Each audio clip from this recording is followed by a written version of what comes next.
lumalala na kasi yung karamdaman niya. Sana po maagapan po. Nadidepress na po si Kuya Billy kasi lumalala na kasi yung mga... So, meron nag-message sa atin na humingi ng tulong.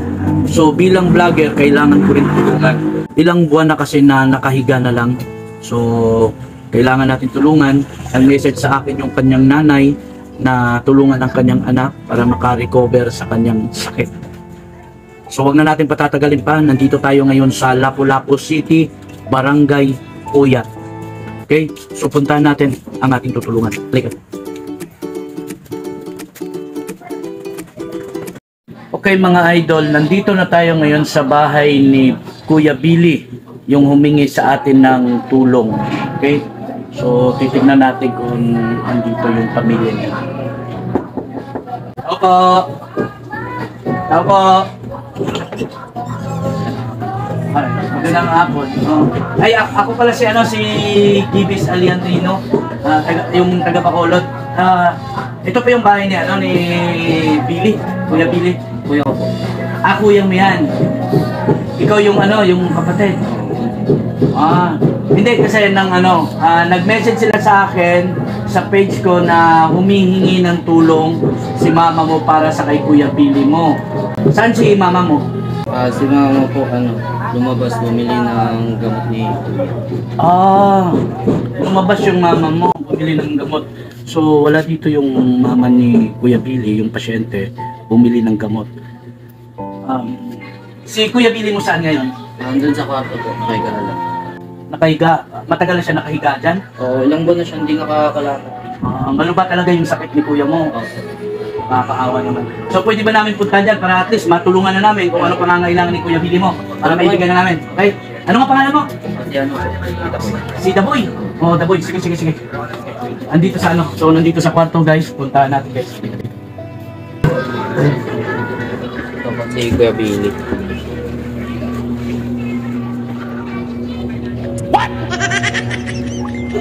Pasensya na po kung ganyan po yung mukha ni Kuya Billy. Kasi lumalala na kasi yung karamdaman niya. Sana po maagapan po. Nadidepress na po si Kuya Billy kasi lumalala na kasi yung mga nararamdaman niya. Tsaka nasasaktan na po siya. At tsaka kami po ay naghihirap po. Yung papa ko po ay tatrabaho po para maagapan yung sakit ni Kuya. Sana po matulungan niyo po si Kuya Billy. Ayan dyan na pala si Mama.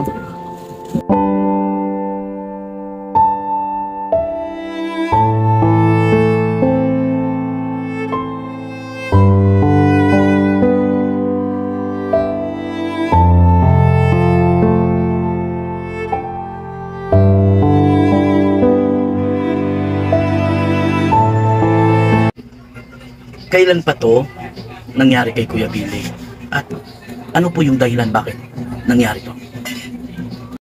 Una sa lahat, nagpapasalamat kami sa Panginoon kasi nakita mo yung message ko sa iyo, Gibis Aliandrino, at pinuntahan mo talaga kami dito. Tuwang-tuwa talaga ako kasi para matulungan mo na ako sa sitwasyon ng anak ko. Hindi namin talaga inaasahan to na mangyari sa kanya kasi sobrang bait ng anak ko, sobrang sipag ng anak ko. Tinutulungan niya kami araw-araw. Halos hindi na siya natutulog. Yung ginagawa niya, laging humihingi ng pera sa akin, umihiram ng pera sa kapatid niya, sa tatay niya, para may pang-cash in lang, para makapaglaro siya ng ng scatter. Lagi siya naglalaro ng scatter, oras-oras, araw-araw. Ginagawa niyang lahat para manalo. Kahit pambili namin ng bigas, kahit pambili namin ng ulam, kinakash niya para makapaglaro siya ng scatter.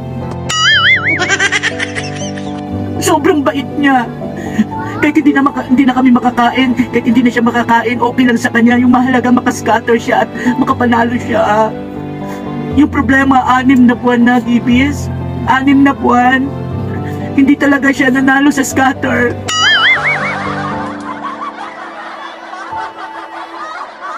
Kaya naawa ako sa sitwasyon ng anak ko. Medyo na-depress siya at naapektuhan yung katawan niya, naapektuhan yung isip niya. Kung minsan nananalo siya, sobrang saya namin talaga, naalala ko yun. Pero malimit talaga yung talo.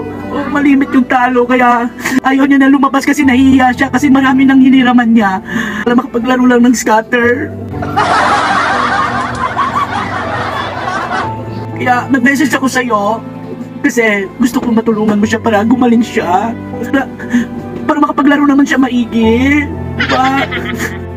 Gusto ko gumaling yung anak ko. Kawawa si Billy. Ang anak ko, sobrang bait ka, sobrang sipag, wala talaga akong masabi dyan. At sana, Gibis, matulungan mo kami, ha? Thank you na talaga. Pinapasalamatan na talaga kita, Gibis, ha? Sana marami ka pa matulungan. Thank you. At nananawagan ako sa scatter. Sana panalunin niyo yung anak ko para makamubuni siya, para makarecover siya. Huwag naman puro talo. O, diba? Kawawa naman kami kahit bigas nga, kahit pambili ng ulam ini-scatter namin. Sana lahat ng mga nag-i-scatter dyan manalo kayo araw-araw at huwag kayo gumaya kay Billy na Gibis, tulungan mo ako. Ang may tutulong po ni Gibis Alejandrino dahil sa sobrang sipag ng anak mo, i-free na po namin yung kanyang kabaong. Yung kanyang funeral, hahanapan ko po siya ng sponsor.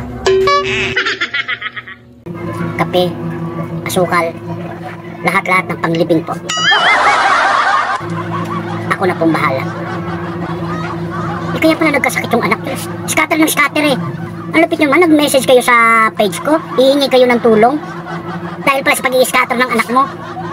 Scatter pa more!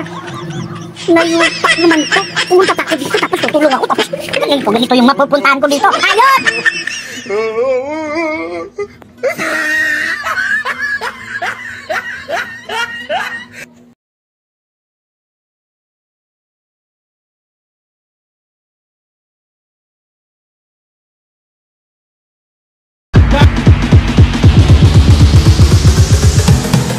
Kinahanglan mo bala magpakayo kag mag-maintenance ang imo salakyan? JS Auto Service and Repair Shop. Sigurado nga pulido ang obra kag hindi usik sang kwarta. Services offered: tune-up and change oil, engine overhauling, repair chassis, brake system, suspension and transmission, body repair and painting, kag iban pa. For more details, please visit their Facebook page, JS Auto Service and Repair Shop.